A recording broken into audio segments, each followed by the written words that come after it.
खड्ड्यांमुळे चाकणमधील उद्योग जाणार, 4000 कुटुंब रस्त्यावर येणार,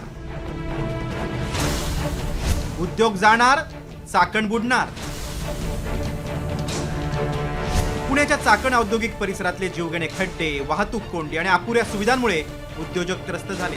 त्यामुळे सुमारे 20 लघु उद्योग स्थलांतराच्या तयारीत आहेत। या कंपन्या गेल्या सुमारे 1000 कोटींच्या उलाढालीवर परिणाम होणार आहे।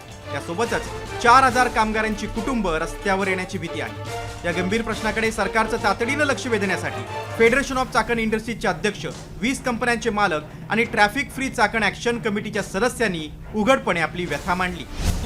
MIDC म्हणते की बघा आम्ही इथपर्यंत रस्ते केले, पुढचं ते येण्याचे आहे कडे, मग गडबड होते, कार्यक्षमता कमी झाली आणि त्यामुळे प्रचंड प्रमाणामध्ये उद्योजक पण ह्या ठिकाणी आता आलेले आहेत त्यांची व्यथा मांडायला। मल्टीनॅशनल कंपनीज पण आलेल्या आहेत, काही कंपन्या इथं आलेल्या आहेत। मी सांगतो ते म्हणतात की आम्ही शिफ्ट होणार होते, आम्ही ते जाहीर करतो असं सांगणाऱ्या कंपनी इथं आहेत। उद्योजकांनी सरकारकडे काय मागण्या केल्या ते पाहूया।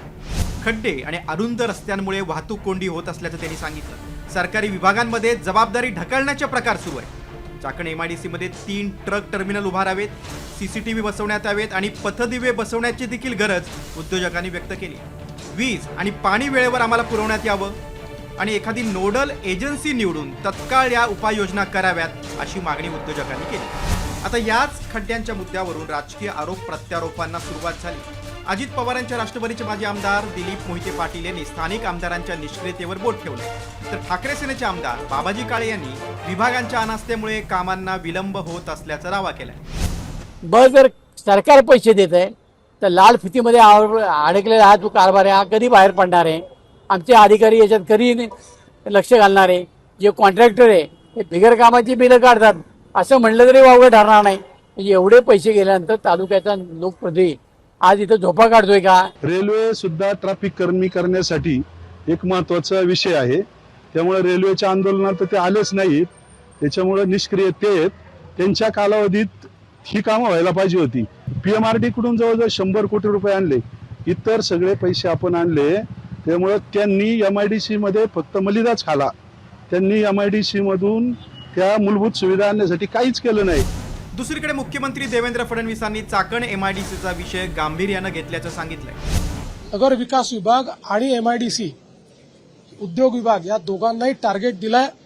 पहिल्यांदा पुण्याच्या जवळच्या ज्या चांगल्या आमच्या MIDCs आहेत यांना इंडस्ट्रीयल टाउनशिपमध्ये परिवर्तित केलं की मग तिथेच पैसा उभा होईल आणि त्या ठिकाणी इन्फ्रास्ट्रक्चरचं जे काही देखरेख आहे ती करता येईल।